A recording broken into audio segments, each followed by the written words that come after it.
말씀을 읽으면서 말씀의 의도가 점점 분명해진다는 생각을 합니다. 무슨 말씀인고 하니 이 말씀은 멸망을 당하는 이스라엘 백성들에게 주시는 말씀이 결코 아닙니다. 그들은 이미 무수히 많은 선지자들을 통해서 하나님의 말씀을 들었습니다. 그리고 그들은 그 선지자들을 무시했고 그 음성을 외면했습니다. 그래서 지금 이렇게 멸망하고 있는 것입니다. 호세아 선지자의 글은 그들을 위한 것이 아닙니다. 그들에게 이 말씀을 전해 주었다 하더라도 그들은 또다시 듣지 않았을 것입니다. 그리고 그들은 이미 구원받기 어려운, 돌이키기 어려운 지경에 떨어져 있습니다. 지금 호세아 선지자가 이 말씀을 기록하는 이유는 그들은 이제 돌이킬 수 없는 지경에 떨어졌다. 그러나 그들이 왜 망하는지에 대해서는 알아야 된다.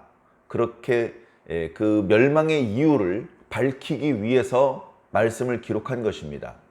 멸망의 이유가 밝혀지는 것은 멸망당하는 사람들에게는 큰 의미가 없습니다. 왜냐하면 그들이 자신이 왜 망하는지 알게 되더라도 결과가 바뀌지 않기 때문에 그렇습니다.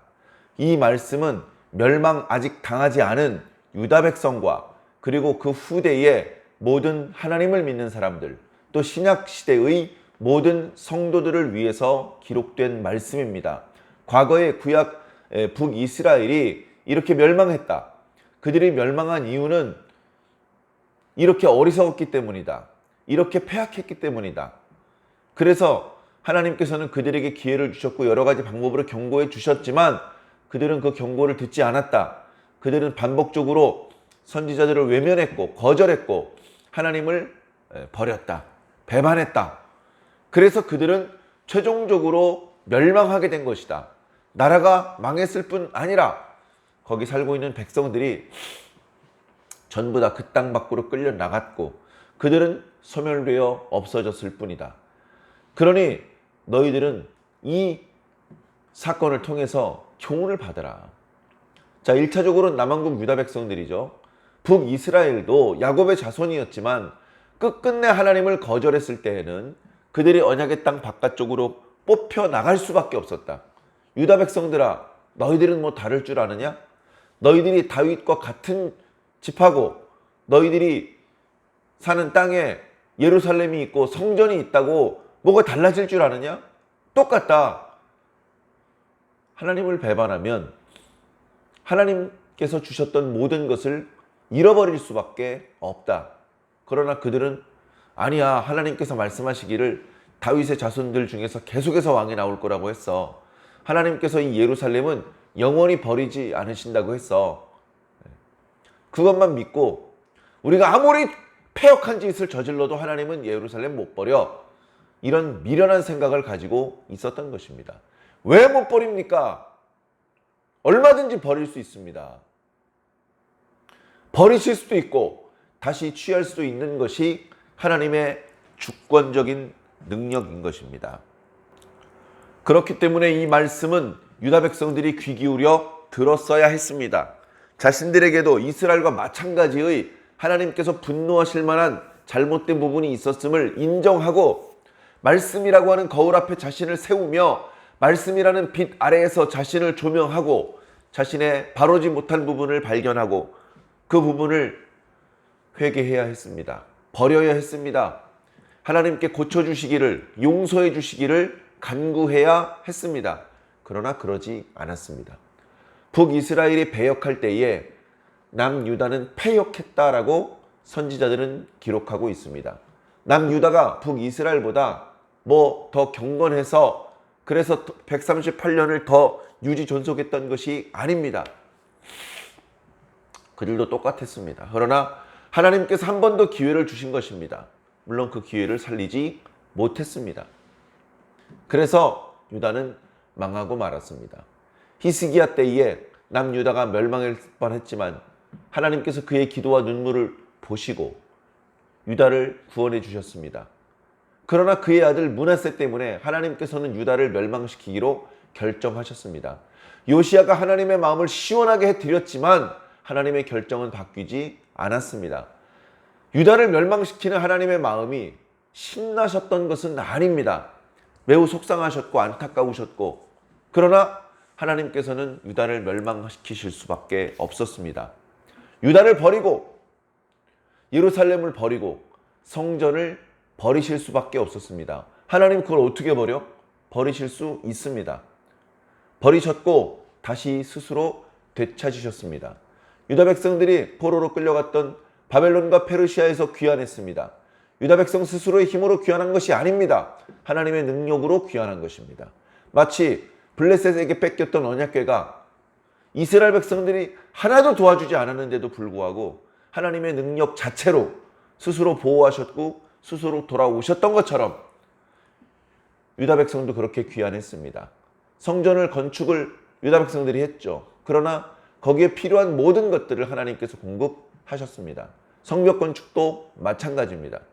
예수 그리스도가 태어나는 것을 유다인들이 뭘 도와줬습니까? 전적으로 모든 것을 하나님께서 하셨습니다. 모든 것들을 버리신 하나님께서 이제 아무것도 할 수 없을 것 같았는데 하나님께서는 스스로 모든 것들을 되찾으셨고 아무 불편도 방해도 없이 당신의 뜻을 이루어 나가셨습니다. 그런 하나님의 주권적인 권세는 지금도 여전하십니다.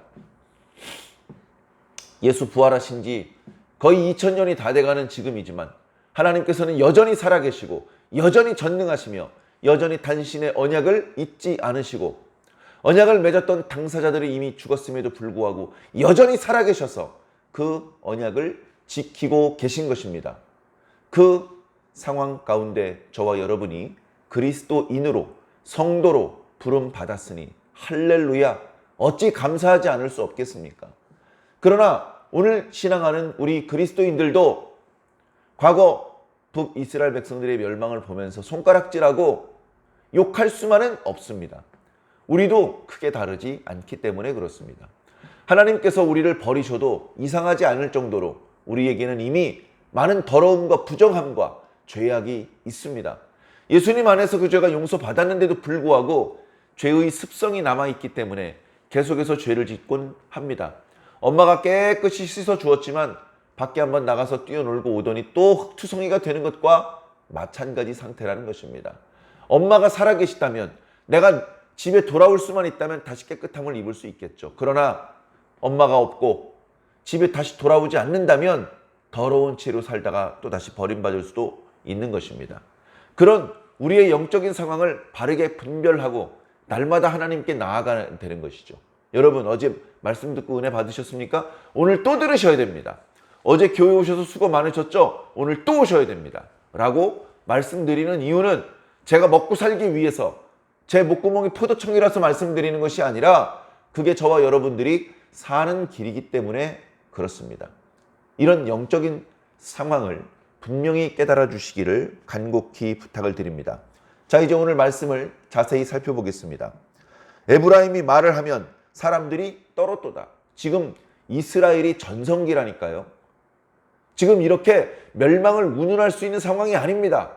아직 아수르가 북이스라엘을 멸망시킬 정도로 아직은 강성하지 않아요. 막 지금 제국을 만들어 나가고 있습니다. 지금 여로보암 2세의 시대에는 이스라엘을 두렵게 할 나라가 없습니다. 그 주변의 모든 민족들이 쇠약해져 있습니다. 이스라엘 혼자 강성합니다. 군사적으로, 외교적으로, 경제적으로. 이대로 북이스라엘의 여로보암의 땅과 남왕국의 우시야 왕의 땅을 합치면 과거 다윗 왕의 제국에 필적하는 정도의 그런 세력을 가지고 있었을 때입니다. 그러나 결국 망하게 됩니다. 왜 망하느냐? 여러 가지로 말씀드릴 수 있죠. 여러 가지로. 경제적으로 부강했지만 내부적으로 썩어서 가난한 사람들을 압제했었죠. 일을 시켜놓고 돈을 주지 않는 부당과 불의, 부조리가 난무했었습니다. 그리고 하나님을 의지하지 않고 주변의 강대국들을 의지하려고 했습니다. 하나님을 의지하지 않고 이방인들이 섬기는 신들을 의지하려고 했습니다.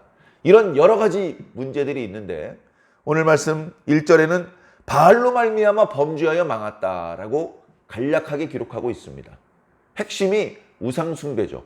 우상숭배에서 모든 범죄가 시작되었다는 말씀을 여러 차례 드린 기억이 납니다. 그래 북이스라엘이 바알 때문에 조금씩 금이 가고 허물어지기 시작을 합니다.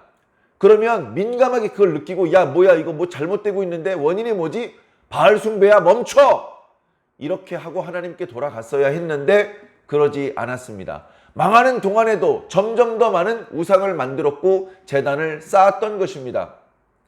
죄를 멈추고 죄를 줄여나가야 될 상황 속에 죄를 오히려 더 많이 저지르게 되었다는 것이죠. 우상을 만듭니다. 우상이 하늘에서 뚝 떨어집니까? 사람이 만들죠. 비싼 은으로 만듭니다. 은장색이 만드는 것이죠. 그러면서 사람의 손으로 만들었기 때문에 그건 쇠통하게 불과한데도 불구하고 이것은 신이다. 너희들은 이 신에게 입을 맞추라 라고 얘기를 한다는 겁니다. 이 얼마나 어리석은 일입니까? 참 딱한 일입니다. 딱한 일입니다. 요즘 어떤 노인네가 돌멩이 하나를 길에서 줍더니 그걸 잘 다듬습니다. 멋지게. 그래 놓고서 날마다 그 돌멩이 앞에 머리를 숙입니다. 이것을 가리켜 야, 저 노인네 참 대단하다. 저 돌이 신이라는 걸 어떻게 알았지? 그렇게 생각할 사람이 어디 있습니까? 자기가 다듬어 놓고 그게 무슨 신이야. 말도 안 되는 것이죠. 신이 자기 얼굴 세수도 못해서 우리가 씻겨드려야 되는 무슨 장애자, 중증 환자도 아니고 아무 능력도 없어. 걸어다닐 힘도 없고 자기 얼굴을 씻을 능력도 없어. 우리가 옮겨드려야 되고 씻어드려야 되는 그딴 신을 뭐하러 섬깁니까? 그런데 북이스라엘이 그러고 있었다. 자, 3절에 그렇기 때문에 그들은 매우 빠른 속도로 망하게 될 것인데 그들은 쉬이 없어지는 아침 구름과 같을 것이고 아침 이슬과 같을 것이고 다장마당에서 광풍에 날려가는 쭉정이 같을 것이고 굴뚝에서 나가는 연기 같아서 연기가 몽글몽글 피어올랐는데 다시 하늘을 보니까 흔적도 없이 사라져버리는 것처럼 북이스라엘은 사라져버릴 것이다. 자, 4절부터 원래 하나님께서 이스라엘의 주인이시다. 애굽에서 그들이 나올 때부터 광야를 지나갈 때에 처음부터 여호와께서 그들의 하나님이셨다. 하나님 외에는 구원자가 없었다. 애굽에서 그리고 광야에서 하나님께서 그들에게 베풀어 주신 은혜는 너무나 엄청난 것이었다. 건강이 큰 타격을 받아서 중환자실에 누워있는 환자를 생각해 보시기 바랍니다. 그냥 누워있으면 죽습니다. 그렇기 때문에 온몸에 이런저런 호수를 꼽습니다. 노폐물을 빼내야 되고 영양을 공급해 줘야 되고 산소를 공급해 줘야 되고 여러 가지 장치를 코와 입과 옆구리와 막 찔러 놓죠. 그런 기계 장비와 전문가들이 집중 관찰해서 치료해 주지 않으면 치료는 고사하고 연명 자체가 안 되는 중환자를 생각해 보시기 바랍니다. 애굽에서 이스라엘이, 광야에서 이스라엘이 그런 중환자였습니다. 하나님이 없으면 한 시간도 견딜 수 없는 그런 상황이었습니다. 하나님께서 날마다 먹을 것을 주셨습니다. 날마다 그늘을 제공해 주셨고 따뜻하게 치료해 주셨습니다. 외적을 무찔러 주셨습니다. 그때 베풀어 주신 하나님의 은혜는 너무나 큰 거예요. 중환자, 더 이상 치료와 회생이 불가능한 것으로 판단되는 중환자. 그 중환자도요, 중환자실에서 집중 치료기, 산소 호흡기 이렇게 되면 죽지 못해요. 죽고 싶어도 못 죽습니다. 가족들이 울면서 불필요한 무의미한 연명 치료를 더 이상 받지 않겠습니다라고 서명을 하면, 또는 본인이 생전에 불필요한 연명 치료는 받지 않겠습니다라는 서약을 한 상태였다면 가족들의 동의하에 산소호흡기를 뗍니다. 1분이 지나지 않아서 죽습니다. 과거 애굽에서 광야에서 하나님께서 떠나시면 1분이 못 되어서 이스라엘 사람들은 다 죽을 수밖에 없는 상황입니다. 그런데 40년 동안 안 죽었잖아요. 왜? 말로 다 할 수 없이 엄청난 하나님의 사랑과 은혜가 퍼부어진 겁니다. 장마철에 비가 장대같이 쏟아붓는 것처럼 하나님의 은혜와 사랑이 이스라엘 안에서 퍼부어진 거라고요. 그들이 이뻐서 잘해서? 아니, 광야에서도 우상 숭배를 멈추지 않았어요. 그거 다 아시면서도 은혜를 퍼부어 주셨습니다. 그러면 뉘우쳐야죠. 야, 우리가 이렇게 배은망덕한 행동을 했는데도 하나님께서 이렇게 우리를 사랑하셨다. 그 상황 속에서도 우상 숭배를 한 것이 너무 부끄럽고 죄송하다. 그리고 돌이켰어야 되는데 뻔뻔한 이스라엘은 그렇게 하지 않았습니다. 자, 6절에 그들이 먹여준 대로 배가 불렀고 배가 부르니 그들의 마음이 교만하였다. 배가 부를 때 더 정신을 차려야 되는 겁니다. 배가 부를 때 더 허리끈을 바짝 졸라매고 지금 상황이 내 능력으로 배부른 것인지 하나님의 베풀으신 은혜로 배부른 것인지 깨닫고 정신을 차려야 되는 것이죠. 그러나 그들은 어떻게 했습니까? 마음이 교만해졌고 유일한 구원자이신 하나님을 잊어버렸습니다. 산소호흡기를 스스로 떼려고 하는 거예요. 이 얼마나 어리석은 일입니까? 그 결과 하나님께서 진노하셨습니다. 하나님의 진노한 모습을 7절과 8절 말씀에 여러 인간이 길들일 수 없는 맹수의 모습으로 표현하고 있습니다. 그러므로 내가 그들에게 사자 같을 것이다. 길에서 기다리는 포범과 같을 것이다. 새끼를 잃은 암콩과 같을 것이다. 분노하여서요. 뭐 이렇게 먹이를 던져주고 이렇게 길들일 수가 없습니다. 통제할 수가 없습니다. 그 분노를 다 쏟을 때까지는. 거기서 암사자같이 그들을 삼키리니 들짐승이 그들을 찢으리라. 들짐승, 힘이 세고 화가 나서 길들일 수 없는 그 들짐승이 잡힌 사람을 갈갈이 찢는 것처럼 하나님께서 분노하셔서 이스라엘을 그렇게 찢어버리실 것이다. 하나님은 너무 지나친 거 아닙니까? 그렇게 말할 수 없다고요. 이스라엘이 지나친 거라고요. 이스라엘이. 성경은 그것을 힘주어 말하고 있습니다. 이렇게까지 성경을 기록했는데 하나님 건 너무하시네. 이건 뭐죠? 과거 이스라엘 백성이랑 똑같은 겁니다. 말씀 듣지 않고 자기 멋대로 생각하는 것이죠. 성경에 이렇게 여러 번, 또 이 말씀을이야? 전에 했던 말씀 또 하시네? 이럴 정도로 여러 번 반복했는데 그 말을 듣지 않고 하나님이 너무하시네요. 이렇게 말한다니까요. 지금도 그러는 사람들이 많이 있습니다. 내용을 모르면서 함부로 말하는 사람들이 정말 너무너무 많이 있습니다.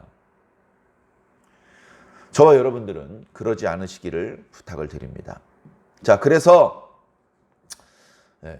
이스라엘이 패망할 것이다. 너를 도와주는 나를 네가 대적했기 때문이다. 그죠? 지금 누가 자신을 도와주는 분인지, 누가 자기 편인지 모르는 거예요. 그 아군을 적으로 돌리고 적을 아군으로 생각을 하니 빠른 속도로 망할 수밖에 없는 것입니다. 그래서 결국 그들이 망할 것을 쭉 말씀해 주고 계시고요. 15절에 보니까 하나님께서 동풍을 일으키실 것이다 라고 말합니다. 동풍. 이 동풍이 좋은 의미로 이스라엘에게 작용된 적이 있습니다. 언제냐 하면 홍해 바다 앞에서 앞에 길을 홍해가 막고 있죠. 뒤에서는 애굽의 군사들이 죽이려고, 야, 포로는 필요 없다. 다 죽이고 돌아와. 이런 명령을 받고 온 분노한 애굽의 군대가 칼을 휘두르면서 달려오고 있고, 그런 절체절명의 절박한 순간에 하나님께서는 모세의 기도를 들으셨습니다. 하나님께서는 모세의 기도대로 홍해를 가르기 시작을 하셨습니다. 모세가 힘차게 지팡이를 홍해를 내리쳤기 때문에 홍해가 갈라진 것이 아닙니다. 물론 지팡이로 홍해를 내리쳤죠. 그러나 그때부터 동풍이 불기 시작했습니다. 동풍은 홍해 건너편에서 홍해 쪽으로 불어오기 시작을 했습니다. 그러더니 그 바람이 결국 바다를 갈라버렸습니다. 그래서 이 동풍은 구원의 바람이었습니다. 그 동풍 덕분에 바다가 갈라지고 바다 가운데 마른 땅이 드러났습니다. 이스라엘 백성들은 무사히 그 마른 땅을 건널 수 있었습니다. 그렇게 열린 길로 애굽의 군병들도 뛰어들었지만 다시 바다의 물이 합쳐지면서 그들은 모두 수장될 수밖에 없었습니다. 이것은 이스라엘만 구별해서 구원하시는 하나님의 구원이 명백하게 드러난 장면이었습니다. 이스라엘 백성들은 그 강팍했고 그 철딱선이 없었던 이스라엘 백성들도 그 순간에는 감격하지 않을 수 없었고 하나님을 찬양하지 않을 수 없었습니다. 그런 좋은 의미였습니다. 그러나 이스라엘 백성들이 분노한 이후에는 더 이상 이 동풍은 좋은 의미가 될 수 없습니다. 이스라엘 동쪽의 광야로부터 뜨겁고 건조한 바람이 불어서 이스라엘 사람들이 그동안 구슬땀을 흘리며 농사지었던 농작물들을 그 잎사귀와 열매와 줄기와 가지와 뿌리까지 말려버리는 멸망의 바람이기 때문에 그렇습니다.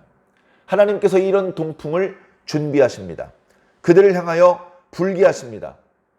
샘물의 근원까지 땅 밑바닥 저 밑에까지 말라 비틀어지게 하실 것을 말씀하십니다.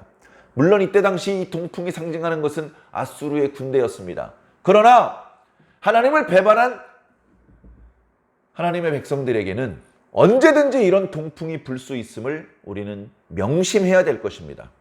하나님을 버린 성도가 있다면 그 성도를 향해서도 이 동풍이 불 것입니다.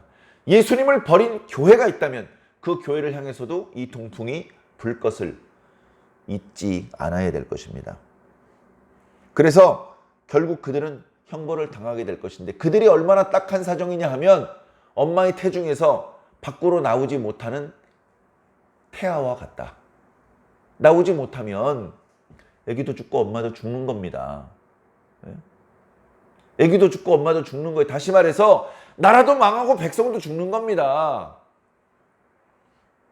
사랑하는 성도 여러분, 이런 우리 모두가 원하지 않는 결과를 만나지 않으려면 배부를 때 조심해야 됩니다. 형통할 때 있어요. 그때 기고만장해지고 교만해지기 쉽습니다. 이스라엘이 그랬어요.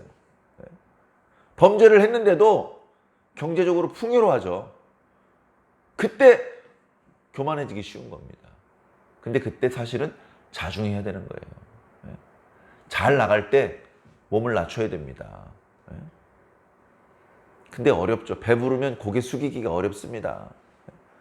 형통하면 주변에 형통하지 못한 사람들이 우스워 보이는 것이죠. 어리석기 때문에 그런 것인데 오늘 저와 여러분들은 이 말씀을 유념하여 듣고 어리석어지지 않으시기를 부탁드립니다. 배부를 때 자중하고 형통할 때 조심하고 그렇게 해서 어리석게 범죄하지 않고 날마다 자신을 돌아보며 하나님을 향해서 나가야 되죠. 하나님을 향해서. 우리의 유일한 구원자 아닙니까? 오늘도 그 하나님의 은혜를 잊지 않고 그 하나님을 향하여 전진하는 의미 있고 보람 있는 하루가 되시기를 예수님 이름으로 간절히 축원합니다. 아멘.